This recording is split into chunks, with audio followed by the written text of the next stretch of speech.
We're back with our continued look at section 11.3. As I mentioned in the previous video, we're going to go ahead and take a look at some quadratic equations. We're going to solve those using the quadratic formula.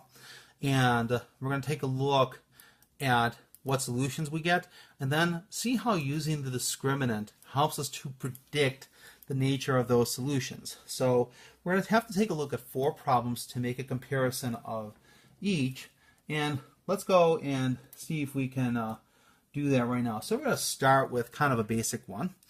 So let's say I have for my first problem, and these are in no particular order from the book, so if you're looking in the book for these will probably not appear. So I'm going to start off with x squared plus 6x plus 9 is equal to 0. So we're not trying to make these uber difficult. We're just seeing what happens with these here. So what I want to do is I want to go ahead and I want to work to find the solution to this.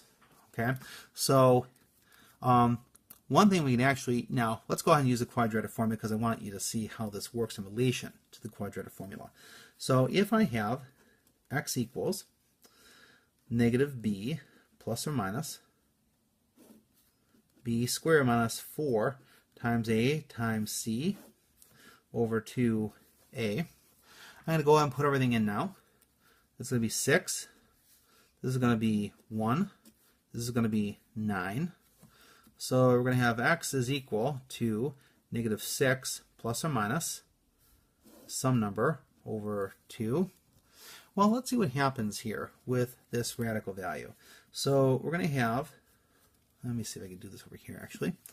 And by the way, this part here, this is the discriminant.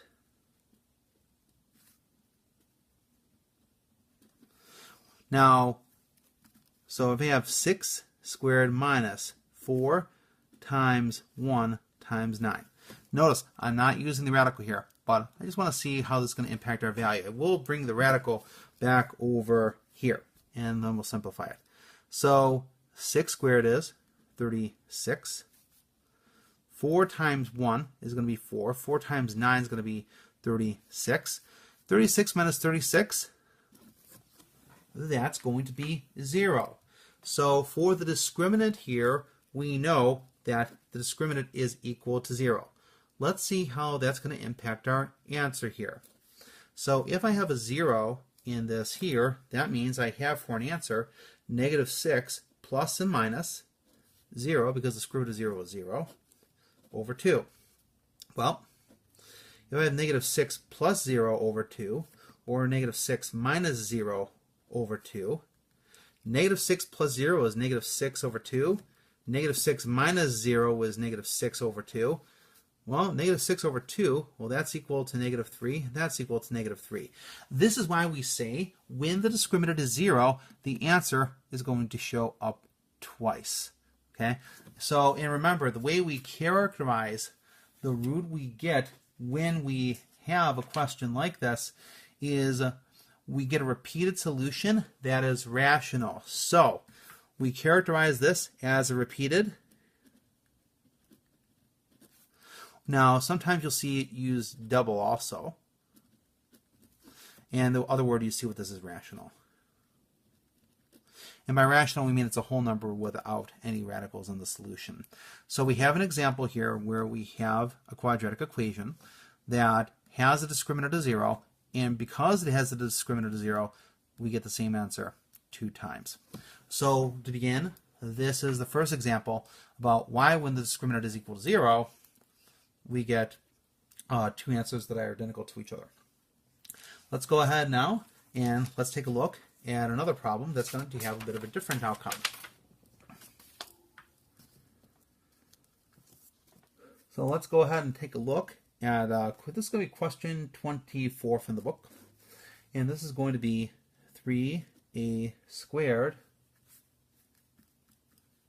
plus 5 is equal to 7a. So now remember, we want to make sure that this is set equal to 0. And here we have a. So I don't want to think about the a for the formula we're going to use. The a in this case is the unknown. So here's where you have to be careful how you apply this. I do want to get this equal to 0. So it's going to be 3a to the second minus 7a plus 5 is equal to 0. So now I'm going to go ahead and use the quadratic formula, and I'm just going to sub in here. I'm not going to say a is equal to all this because I want to confuse the a's with the a's in the formula. So we're going to have negative b plus or minus b squared minus 4 times a times c all over 2a. Oops, dreaded a. All right, so now I'm going to put a negative 7 in here, negative 7 in here. I'm going to put in a 3 here and a 3 here, and then a 5 here. Okay, so now as I go ahead and simplify this, minus negative 7 is going to be 7, plus or minus some value under the radical, which I'm going to find over here now. So 2 times 3 is going to be 6. So now I'm going to use the discriminant.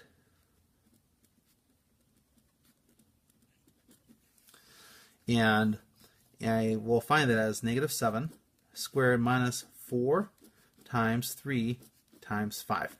Didn't have to put the 4 in parentheses, just did it. So this part's 49 minus 4 times 3 times 5.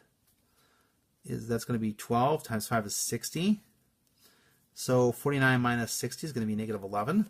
So you can notice here that when I get this negative under here, I need to simplify this further to make this negative 7 plus or minus radical 11. Bring the I out, and I'm going to put each of these over 6 now. So I would write the solution as 4a equaling 7 over 6 plus radical 11 over 6i, and the other solution would be negative 7 over 6 minus radical 11 over 6i. So you'll notice here that these two answers are complex. Where does a complex number come from? It comes from the fact that the number we get under the radical, or the discriminant, is less than 0. So here the discriminant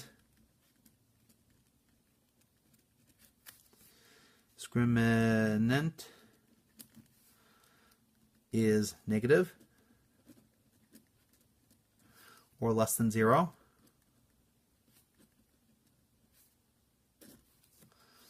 And this yields for us two complex answers, but they're not only complex, they're also complex conjugates.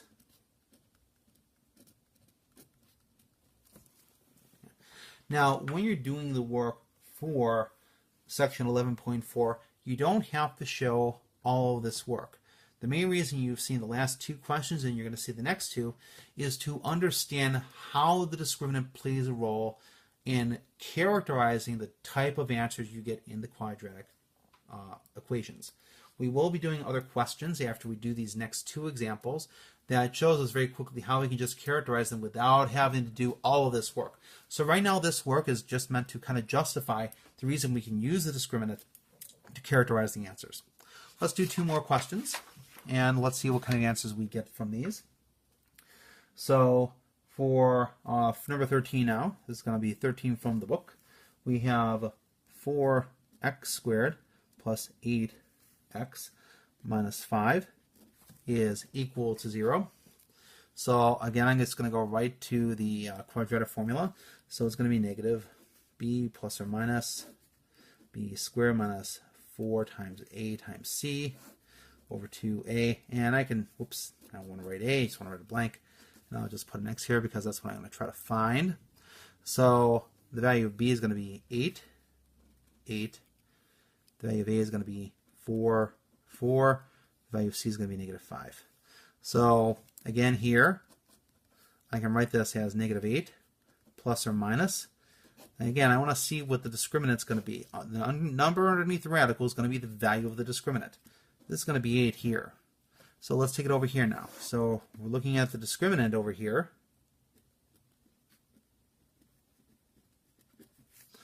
So we've got 8 squared minus 4 times 4 times negative 5. So we're going to calculate this first. We're going to calculate this next. We're going to bring the minus sign down. This is going to be 64. 16 times negative 5 will be negative 80. when I add these two, because that's what's needed here, I'm going to get 144. So when I get 144 and I bring it over here, I should see, well, 144, if you remember, we have a value that's greater than 0, so there are two things about this that's critical. Okay, this value here is greater than 0.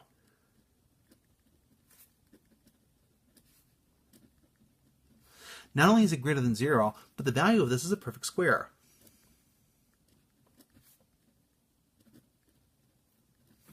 And because it's a perfect square and greater than 0, that means this radical is going to disappear. And it's going to give us negative 8 plus or minus 12 over 8. And now that radical disappears, we're going to get two answers, but they're going to be rational. So this is going to be negative 8 plus 12 over 8. And then the other solution would be negative 8 minus 12 over 8.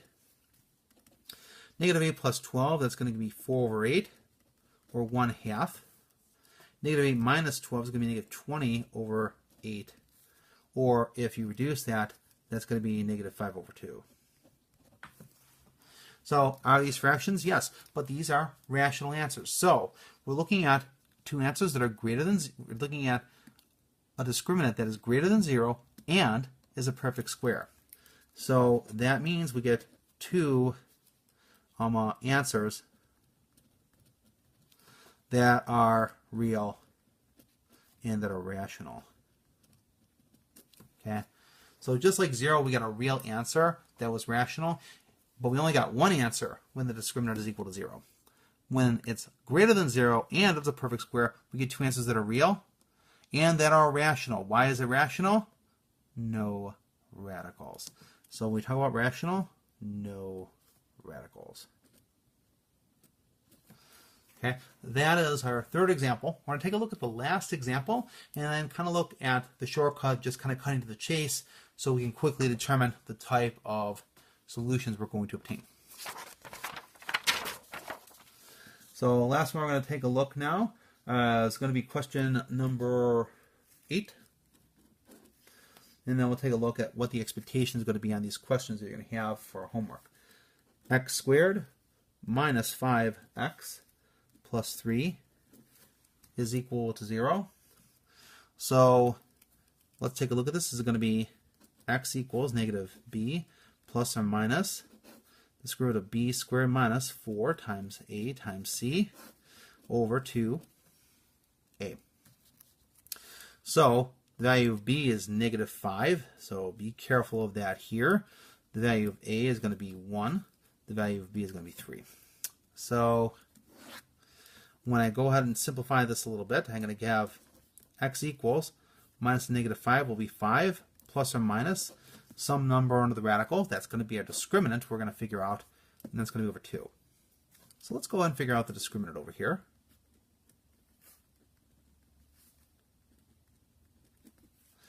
So we've got negative 5, whoops, no radical. Negative 5 squared minus 4 times 1 times 3. 25, 12. Well, 25 minus 12, that's 13. Now I get 13 over here. We'll notice here that 13 for the value of the discriminant is greater than 0. Is greater than 0, but it is not a perfect square.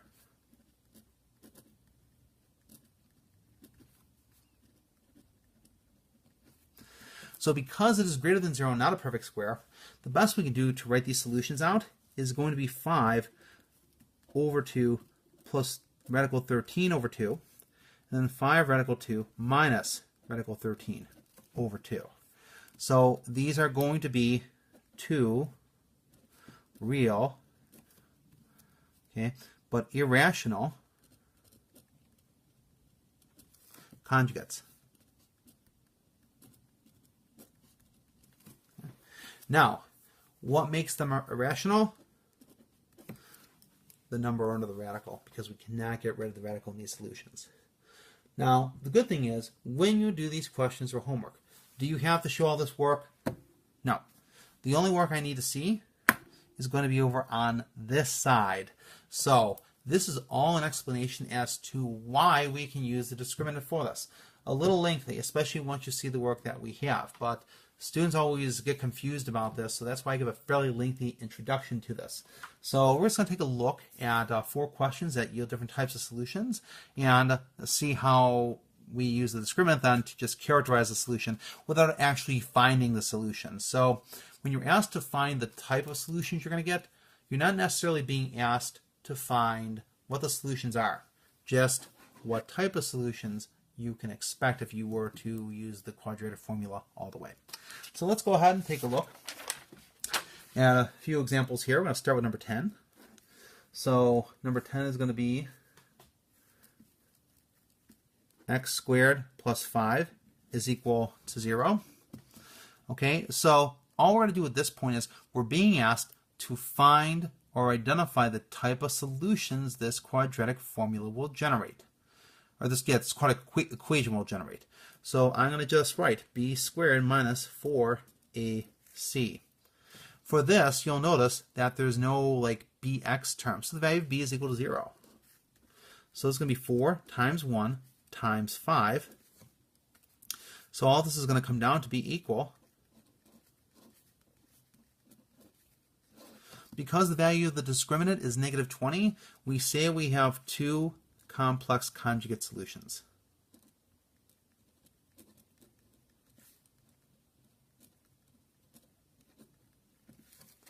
That's it. That's all the work you need to do. So you notice this is significantly less than the work I've been showing you. Everything we did up to before this question was a justification. Now we're down to the nitty-gritty of what is actually entailed in the work. Let's take a look now at 14. So here we have an answer. We get the discriminant less than 0, 2 complex conjugates. Let's take a look now at question 14.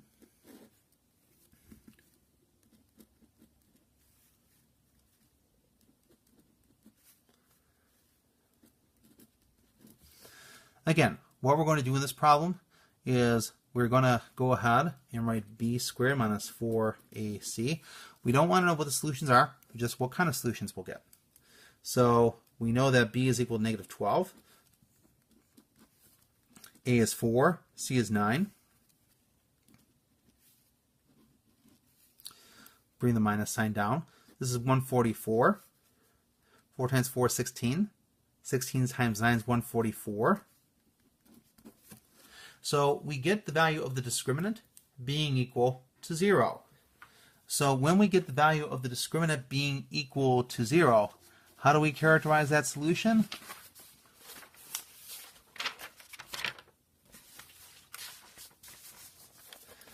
This is going to be a repeated or double, and this is also rational. We can also say that this is a real number, unlike the imaginary or complex numbers. So I don't think the book has talked about that specifically, but you can say that this is a repeated answer or a double root is rational and it is real. Let's take a look at just a couple more problems to see what the outcomes of those are. And then we'll go to the next part of the lesson, or we'll at least wrap up this lesson. And let's see. So in the next problem here, we've got x squared, and this is going to be 21. We've got x squared plus 4x is equal to 8. So the one thing you got to be careful of in this question is you have to have the thing equal to 0. So I'm going to subtract 8 from both sides. They give me x squared plus 4x minus 8 is equal to 0. Now I use the discriminant. So that's going to be 4 squared minus 4 times 1 times negative 8. That'll be 16. 4 times 1 is 4 times negative 8. I'll make sure to bring this negative down. This will be negative 32. 16 minus a negative, or 16 plus 32, will be positive 48. So this is now greater than 0, but it is not a perfect square. It's close to a perfect square, but it's not a perfect square. So we can say we have 2 real, rational, or excuse me, not rational, because this is 48, it's going to leave a radical behind. It's going to be irrational conjugates.